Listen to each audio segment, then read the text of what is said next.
ជំរាបសួរលោកអ្នកស្ដាប់ទាំងអស់គ្នាជាទីគោរពនិងជាទីមេត្រីនិងក្នុងស្ដីស្រឡាញ់របស់ផងព្រះអង្គ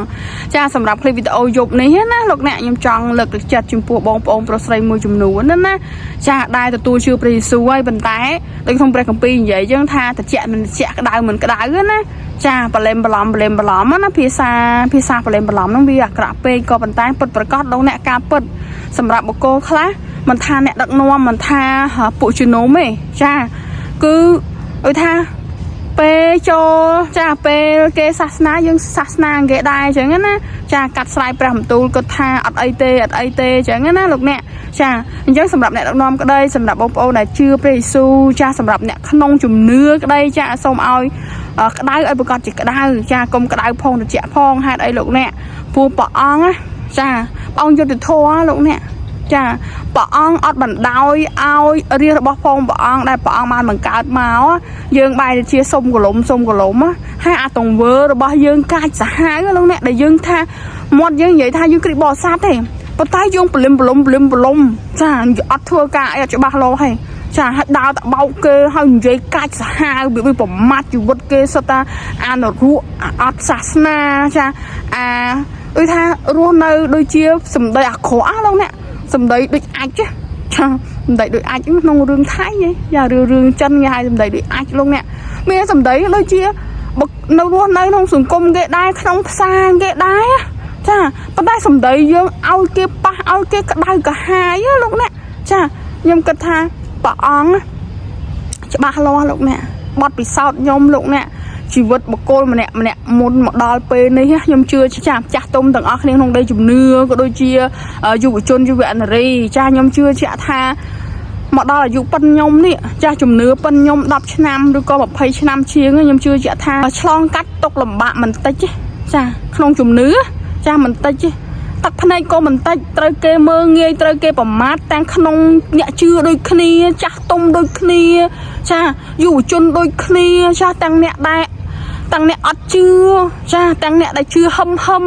ចាបានជាខ្ញុំចែករំលែកនៅបទពិសោធន៍នេះទៅកាន់លោកអ្នកមួយចំនួនណាសូមចាំថាចេះព្រះដែលយើងជឿចាព្រះយេស៊ូវដែលយើងជឿហ្នឹងច្បាស់លាស់លោកអ្នកចាកុំលំព្រះអង្គមិនមែនជាព្រះដែលលំទេហើយព្រះអង្គក៏មិនមែនជាព្រះដែលលើកយើងរហូតដល់យើងអត់ដឹងច្បាប់ដឹងទម្លាប់ចាដែលគិតថាខ្លួនឯងនឹងជាអ្នកដែលអស្ចារ្យជាអ្នកដែលកើតមុនខ្ញុំលើកទឹកចិត្តបុគ្គលមួយចំនួនចាស់ទុំដែលដើរមុនខ្ញុំណាដែលដើរជំនឿមុនខ្ញុំហ្នឹងមានគេធ្លាប់ប្រមាថខ្ញុំលោកអ្នកគេប្រមាថខ្ញុំពេលដែលខ្ញុំបម្រើព្រះអង្គពេលខ្ញុំទៅចុះបរៀនក្មេងៗអញ្ចឹងចាគេផ្លែគេហៅថាផ្លែឬក៏ប្រើពាក្យសម្ដីមាក់ងាយខ្ញុំរហូតដល់និយាយខ្ញុំសាច់ឆ្កែស្អីអញ្ចឹងណាហើយមួយទៀតដូចនិយាយឲ្យយើងចេតនាចង់ឲ្យយើងលឺដែលនិយាយប្រមាថយើងសិតថាស្គាល់ពហិក្រោយយើងដូចខោបើនិយាយភាសាអាក្រក់គេហៅថាស្គាល់ពហិក្រោយអញចាបរៀនស្អីគេថាបរៀនព្រះបន្ទូលបរៀនអីចឹងជួយព្រះវិហារហ្នឹងក្រោយអញចឹងណាគេហៅថាយើងដើរក្រោយគេបងប្អូនអរគ្នាចឹងភាសាហ្នឹងដែលគេបញ្ជូនមកកាន់ខ្ញុំមកពេលខ្លះខ្ញុំស្ដាប់លើខ្ញុំឈឺចិត្តណាបងប្អូនចាខ្ញុំឈឺចិត្តមែនចឹងពេលខ្លះខ្ញុំសួរព្រះអង្គដែរតាខ្ញុំសួរព្រះអង្គថាសម្រាប់ភាពស្មោះត្រង់របស់ខ្ញុំអត់គ្រប់មែនសម្រាប់ព្រះអង្គចាហេតុអីបានជាគេមើងងាយយើងអញ្ចឹងតែយើងចំណាយឲ្យចាស់ចំណាយទៅកាន់ព្រះវិហារក្តីចំណាយទៅកាន់ក្មេងៗក្តីហើយត្រូវបាន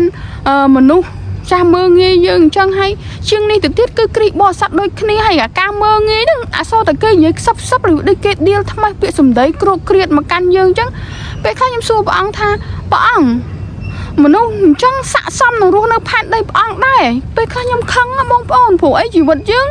មិនគួយតែខន្តីរហូតតែឃើញមុខខ្ញុំអញ្ចឹងក៏មិនប្រកាសថាខ្ញុំនឹងខន្តីរហូតដែរព្រោះខ្ញុំក៏ខឹងដែរខ្ញុំមានបេះដូងឈឺដូចគ្នានៅពេលដែលគេប្រមាថមើងងាយយើងអញ្ចឹងណាប៉ុន្តែបងប្អូនខ្ញុំអត់ដឹងដំណឹងថាបុគ្គលដែលមើងងាយខ្ញុំហ្នឹងខ្ញុំអត់ដឹងថាគាត់ស្លាប់ទេលោកអ្នកចាស់ពេលដែលខ្ញុំឮដំណឹងថាបុគ្គលដែលមើងងាយខ្ញុំឬក៏ប្រមាថមើងងាយខ្ញុំគាត់អត់នៅលើផែនដីគាត់ចាក់ជាផែនដីអញ្ចឹង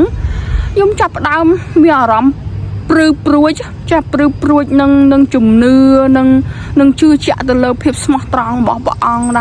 ដែលព្រះអង្គធ្វើចំពោះខ្ញុំនឹងកាន់តែច្បាស់ទៅដោយដឹងថាហ្នឹងខ្ញុំតែសួរព្រះអង្គខ្ញុំតែប្រាប់ព្រះអង្គថាព្រះអង្គខ្ញុំជាកូនសំណប់របស់ព្រះអង្គត្រូវអត់